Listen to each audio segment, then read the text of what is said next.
जे उमेदवार तुम्ही दिलेला आहात त्यामध्ये प्रचंड नाराजी आहे, शहराध्यक्ष नाराज आहेत, अनेकांनी राजीनामा द्यायचं चालू केलं।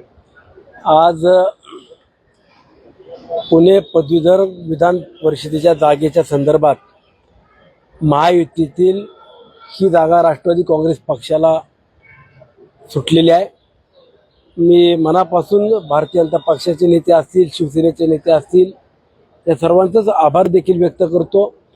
आणि ही पुणे शहर किंवा पुणे जिल्हा म्हणलं तर राष्ट्रवादी काँग्रेस पक्षाचा बालेकिल्ला देखील आपण सातत्यानं वेगवेगळ्या निवडणुकीच्या ज्या काही निकाल झालेले आहेत त्यातून देखील पाहिलेला आहे।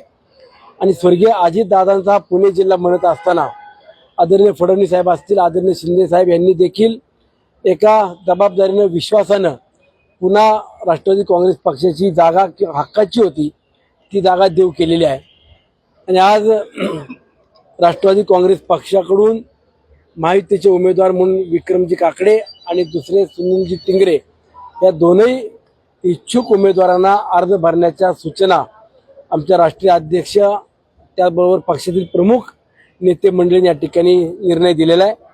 आगामी काळामध्ये उमेदवार कोण असणार आहे या बाबतीत स्पष्टता माघारीच्या अगोदर होईल। परंतु नेमकं काय झालंय, आपल्याला एकच अर्ज भरायचा आहे, दोन्ही उमेदवार नेमकं ठरत नाही, काय होते काय? शेवटी बघा, मी मागाशी सांगितलं की पुणे जिल्हा हा राष्ट्रवादी काँग्रेस पक्षाचा किंवा आदरणीय दादांचा बालेकिल्ला आहे। पिंपरी चिंचवड शहर असेल, पुणे शहर असेल किंवा ग्रामीण भागात अनेक इच्छुक आहेत। गेले 35-40 वर्ष दादांसोबत ज्यांनी काम केलं असे अनेक निष्ठावंत सहकारी देखील आहेत। आणि पदाधिकाऱ्यांना देखील संधी मिळाली पाहिजे ही प्रत्येक कार्यकर्त्याची किंवा नेत्याची देखील भूमिका असते, अपेक्षा असते।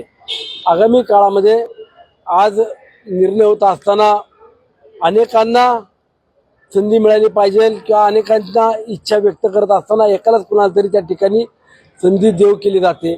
आगामी काळामध्ये आज विधान परिषदेची जशी संधी येणाऱ्या काही दिवसामध्ये कुणाला नक्की द्यायची त्याच पद्धतीनं या विधान परिषदेच्या निवडणुकीची आचारसंहिता संपल्यावरती महामंडळाचं देखील वाटप होणार आहे।